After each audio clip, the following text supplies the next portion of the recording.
কটিয়াদি স্বাস্থ্য কমপ্লেক্সে চরম অব্যবস্থাপনা ও রোগী হয়রানি।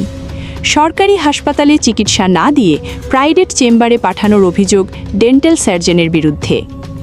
উপজেলা স্বাস্থ্য কমপ্লেক্স কটিয়াদিতে চিকিৎসা সেবা নিয়ে চরম অনিয়ম, অব্যবস্থাপনা ও রোগী হয়রানির একাধিক অভিযোগ উঠেছে। বিশেষ করে সরকারি হাসপাতালে রোগীদের চিকিৎসা না দিয়ে প্রাইভেট চেম্বারে পাঠানোর অভিযোগ উঠেছে dental surgeon doctor Mohammad Khairul ইসলামের বিরুদ্ধে।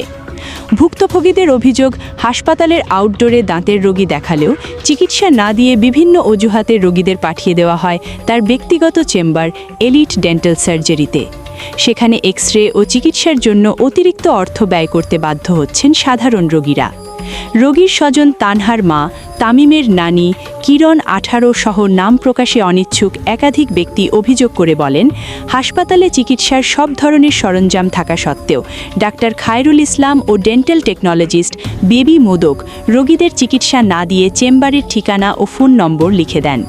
দরিদ্র রোগীরা অর্থাভাবে প্রাইভেট চিকিৎসা নিতে না পেরে চিকিৎসা বঞ্চিত হচ্ছেন।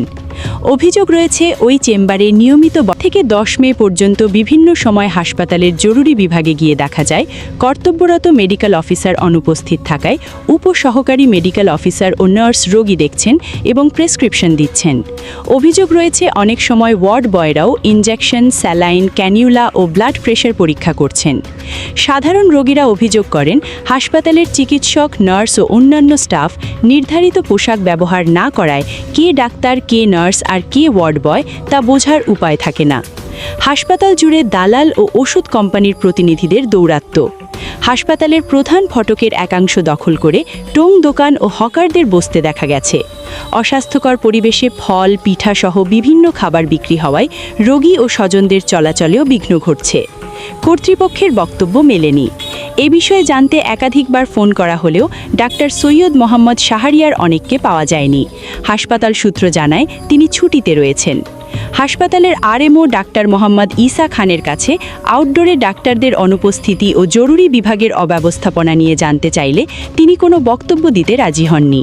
তিনি বলেন, উপজেলা স্বাস্থ্য ও পরিবার পরিকল্পনা কর্মকর্তার জন্য অপেক্ষা করেন, না হলে আপনারা আপনাদের মতো নিউজ করেন। তদন্ত ও ব্যবস্থা গ্রহণের দাবি। স্থানীয় সচেতন মহল বলছে, সরকারি হাসপাতালে এমন অনিয়ম ও রোগীদের প্রাইভেট চেম্বারে পাঠানোর অভিযোগ অত্যন্ত গুরুতর। বিষয়টি তদন্ত করে দায়ীদের বিরুদ্ধে দ্রুত ব্যবস্থা নেওয়ার দাবি জানিয়েছেন তারা।